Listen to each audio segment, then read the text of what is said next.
Jamil Chad já está por aqui, um pouquinho atrasado hoje, mas a Nossa. gente que atrasou, não ele, pelo amor de Deus, ele é bem pontual. Jamil, boa tarde para você. A gente continua falando de eleição por aqui, né? Porque o TSE quer dessa vez, sempre que há eleições, a gente tem os observadores internacionais, mas dessa vez há um pedido aí do TSE para que esses observadores estejam também em áreas importantes do interior do Brasil, né? Boa tarde, bem-vindo.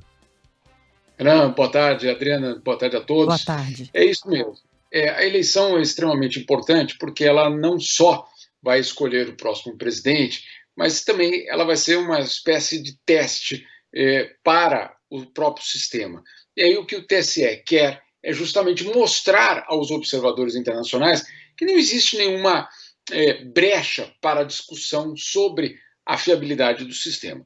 Vamos só lembrar, os observadores internacionais já estiveram no Brasil na eleição em 2018, estiveram, de novo, no caso a OEA, em 2020, e nos dois momentos o relatório, se você lê o relatório, ele é extremamente detalhado, não há nenhuma dúvida sobre nenhum aspecto da tecnologia. E não há nenhuma dúvida e nenhuma questão sobre o resultado, nem em 2018, nem em 2020. Portanto, não há uma dúvida internacional em relação ao sistema utilizado pelo Brasil. O que existe é, curiosamente, uma dúvida internacional sobre a capacidade de uma das partes de reconhecer o resultado. Aí sim existe essa dúvida. Agora, qual é o objetivo do TSE nesse momento? É pegar esses observadores internacionais e não colocar eles apenas em São Paulo, no Rio ou em Brasília, mas levá-los ao interior, levá-los à Amazônia, levá-los aos locais mais distantes do Brasil para mostrar que mesmo em situações sociais bastante deterioradas, porque essa é a realidade do nosso país, mesmo nessas situações o sistema não só funciona, como ele é de confiança. Esse é um dos objetivos do TSE. Vamos ver aí como nas próximas semanas essa organização da missão internacional vai ser realizada. Para lembrar que o Executivo, o governo brasileiro, rejeitou o pedido do TSE para que se convide também a União Europeia. A União Europeia estava na lista inicial e o Executivo, Itamaraty, basicamente, disseram que não cabia a inclusão da União Europeia nessa lista e, portanto, fica só com a OEA e algumas outras instituições regionais. Agora, Jamil, exatamente agora que você cita esse, digamos, desconvite à União Europeia, não chegou a ser formalizado, mas, enfim, o governo sinalizou que não tinha interesse. Ao mesmo tempo que isso aconteceu, agora há pouco teve também a reunião do presidente Jair Bolsonaro com diplomatas, ele próprio, diante da diplomacia internacional, questionando o nosso sistema, ou seja, levantando dúvidas sobre o nosso sistema eleitoral sem apresentar prova de nada.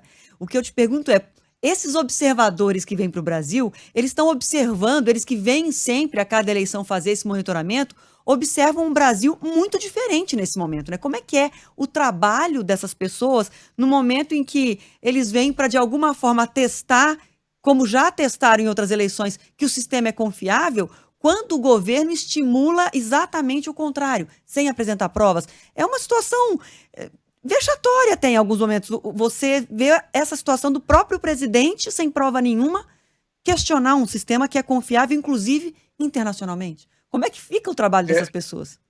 Ai, Adriana, como é que eu vou explicar isso? Vamos lá. Justa, né? Uma saia justa, danada. Justa, claro. Óbvio, porque vamos pela parte mais básica. O monitoramento internacional acontece justamente quando, em situações de fragilidade daquele sistema eleitoral, não há garantias que aquele sistema, que aquele mecanismo, que aquelas urnas, que aquela distribuição de urnas seja confiável. Não que haja uma desconfiança sobre um sistema que já provou ao longo de décadas ser confiável. É o inverso, né? Quando você tem dúvidas sobre o sistema. É por isso que os observadores vão para os países, não para fiscalizar o executivo que questione o resultado da eleição, mas para questionar ou avaliar a eleição. No nosso caso, a gente vive uma realidade invertida, uma realidade em que o sistema é, pelo menos da parte dos observadores internacionais, confiável, e o que não é confiável é a capacidade do executivo em cumprir basicamente aquele resultado. E aí tem algo especialmente importante. Em 2020, estava lendo o relatório da eleição de 2020, o relatório dos observadores internacionais. Relatório muito extenso, muito detalhado, Adriano. E em um certo momento, talvez a principal crítica que se faz ao sistema não é ao sistema, é aos ataques que o sistema levou daqueles que questionam a confiança no sistema. Olha que loucura. Olha que loucura que nós estamos vivendo. Estamos vivendo uma situação em que os observadores internacionais não criticam o sistema, criticam aqueles que criticam o sistema.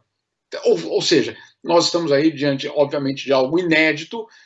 Os observadores internacionais que virão ao Brasil, ao Brasil, vão ter um trabalho diferente. Não o de resguardar apenas o sistema eleitoral, mas o de garantir que o executivo ou qualquer uma das partes envolvidas no processo eleitoral cumpra, basicamente, o resultado eleitoral. Sabe onde aconteceu isso também recentemente? Nos Estados Unidos, de Donald Trump. Também houve uma missão de observadores. E eles também concluíram que não houve fraude e que o problema maior foi do partido que denunciou uma fraude que não existia. Só para a gente encerrar o assunto, é bom lembrar também as mobilizações que têm acontecido aqui dentro do Brasil, sobretudo contra essas acusações sem provas de problemas em urnas eletrônicas ou do sistema eleitoral, que é uma das cartas, né? A Faculdade de Direito da USP disse hoje que passou da marca de 700 mil assinaturas a carta em defesa ao Estado Democrático de Direito. Esse documento foi lançado justamente em resposta ao presidente Jair Bolsonaro. Foram várias as assinaturas nos últimos dias. O presidente disse ontem, inclusive, que quem está assinando a carta, abre aspas, é cara de pau sem caráter, fecha aspas. As assinaturas mais recentes foram do apresentador de TV Luciano Huck e também do ex-governador de São Paulo, João Dória. Gente do mercado financeiro, ativistas, advogados, empresários, profissionais de educação e saúde assinaram essa carta que deve ser apresentada num ato convocado para o dia 11 de agosto em São Paulo, na Faculdade de Direito. É isso, né, Jamil? Obrigado pelas suas informações. A gente volta a se falar amanhã, então, hein? Certamente, Renan. Adriana, bom dia a todos. Para você também. Obrigada, viu?